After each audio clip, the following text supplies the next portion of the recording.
Hello, dear friends. This is the phone support channel. Before you start watching this video, please subscribe to the channel and give it a like. In this video, I want to tell and show you how to completely delete your TikTok account. To do this, we go into our TikTok. Next, we click on the three bars, then find in this list, Settings and Privacy. Click on this item.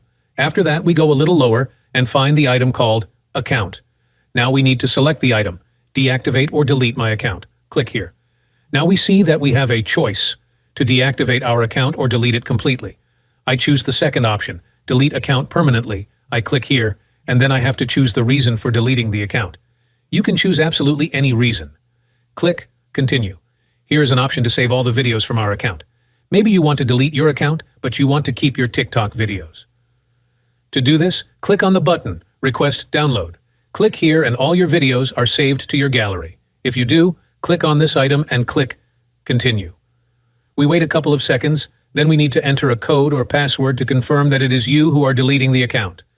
There are different ways to confirm this, through an SMS or a fingerprint.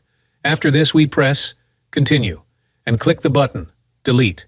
If you liked it, like and subscribe to the channel. This method is relevant in 2024. This was the channel Phone Support. Bye. See you soon.